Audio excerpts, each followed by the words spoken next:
Welcome to another one of my videos for the SAT reading section. We're going to be looking at the purpose, theme, ideas within a passage or an entire paragraph, and even the main focus. If I were to distinguish between them, the purpose is why something is being done. In the context of a passage is why is that passage there? Why is that paragraph in that passage there? What is it doing for me? Ideas are the key takeaways of the paragraph or passage. Themes are the major components within the passage, the major principle within the passage, the major moral, if I could say so, within the passage. And just a quick note on ideas. Ideas are more substantive in terms of they're the actual matter that's within the passage. So in the context of this video, the purpose of this video is to allow me to share techniques, but the ideas within this video are the techniques themselves. The main focus is just for the SAT, and in fact probably for a wider spectrum of things, pretty much the same as purpose.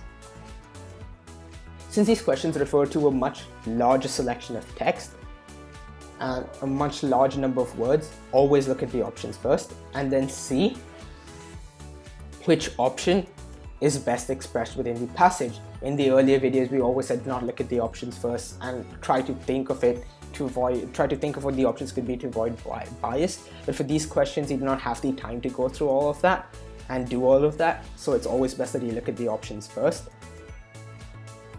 Also, for this entire video, most of it we're going to be looking at paragraphs from Dracula to better explain these concepts. So that's a quick note if you're worrying or wondering about the source of the text, because usually I type them myself. Anyway, so what is the purpose of a text? The purpose of a text is how it is adding. How is it adding in value? Is it introducing a new character? Is it expressing something?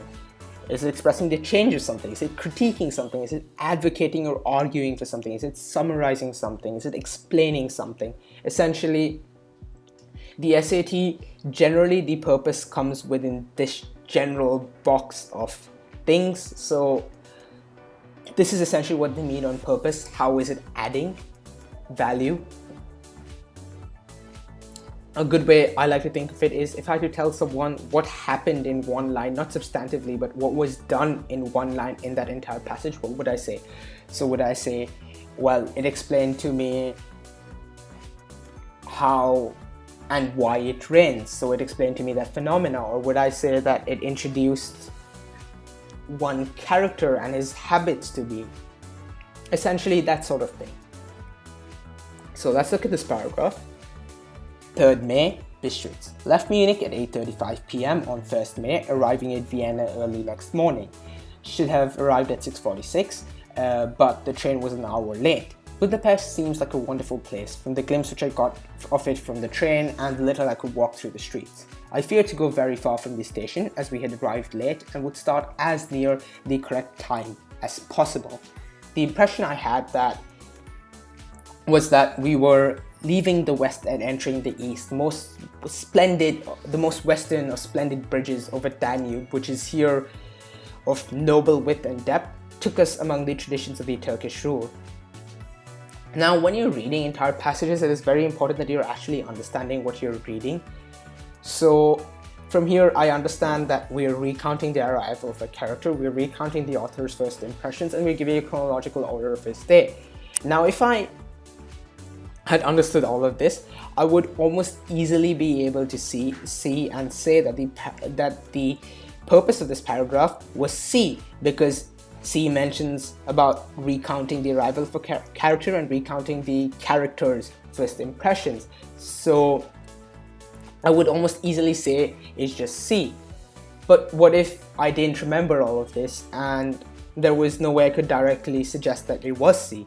I would look at these options. I would see what option A suggested, what option B suggested, what option C and option D suggested. So so I would reread the paragraph and look at, this time much more quicker, and look at whether it introduced the character, whether it explained why the train was delayed, whether it recounted the character's arrival. As we would reread it, we would start noticing that it is describing details of the character's day or recounting how he arrived. So the fact that he arrived late, that he walked through the streets after that, and in one of his stopovers, and that he had entered East in his journey. And it also explicitly mentions about his impressions of the place, wonderful place, the impression. And therefore we would be able to see that it was C, that option C best explained the purpose of the paragraph. So the difference is this time I would be explicitly looking for the options in comparison to the first time where I was just reading it to understand the passage, right? The key is to try and understand the passage best the first time, so you can just look at the options, see which one is best and select it and not waste time. But in case you had to reread it, make sure the second time you're reading it, you're actually looking for something. Looking for the options or evidence that one of the options is an answer when reading the paragraph or passage. Another set of words that they use to ask purpose questions is the 7th or 8th paragraph, or the nth paragraph, serves mainly to. So this is basically just another way they ask the purpose of a question. And so do not really get flustered when you see it. Now, ideas. Ideas are the key takeaways in substantively when you read a passage. So you may have ideas A all the way to idea E. But you need to distinguish between key takeaways and a key takeaway. The key takeaway is the central idea of a given passage. In this case, it is idea C. So you're trying to look for which idea dwarfs the rest. So idea C seems much more important than the rest of the ideas. So therefore the key takeaway or the central idea would be idea C, and it is the central idea that the SAT often asks for. If you were to look at this in the passage once again, we would see the options first. So the character moved eastwards, whether that was the central idea, or was it that the main character was late? Was it that Danube had splendid bridges, or was it that the setting was influenced by Turkish colonialism? Now, right as we look at when we're reading it, we will notice that there are a couple of ideas that we find are expressed in the passage. We see that the narrator is late is one of the ideas, that his destination was pretty impressive, that the narrator desires to be punctual, as he says, I fear to go far from the station as we arrive late and would start near the correct time, and that the place draws up impressions of colonial Turkish rule. These are all the ideas, right? But as we'll see that some of these ideas, like the Turkish rule, is not mentioned anywhere before the last line. That his destinations being impressive is only mentioned in bits and pieces across the passage. But the idea that the narrator is late takes up a lot of space within the passage. So he's saying he arrived late down somewhere over at line 1, 2, 3, 4, 5, 6, 7. He spends the entirety of his opening on describing how he's late, and therefore the key idea, of course, is that the narrator was late, or the main character was late. So it is B.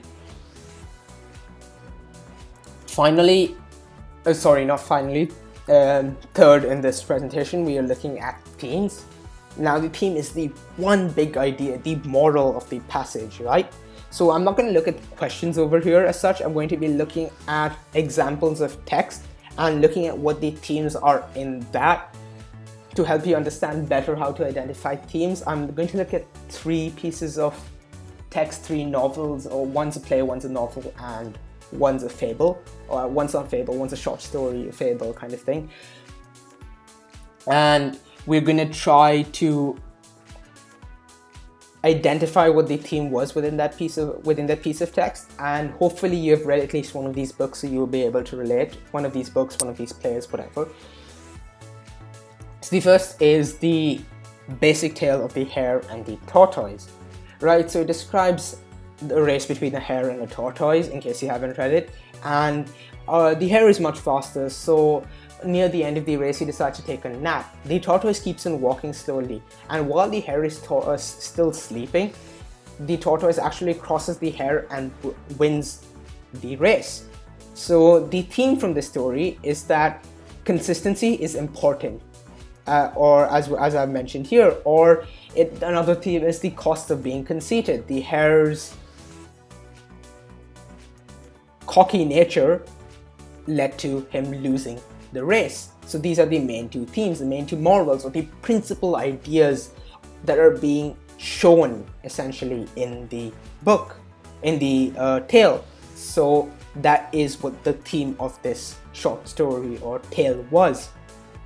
Similarly, if you look at something like The Great Gatsby, I've chosen The Great Gatsby because it is very common for most people to read the book, especially because it is almost always in the course for literature and language if you're studying English, if you're studying literature in English.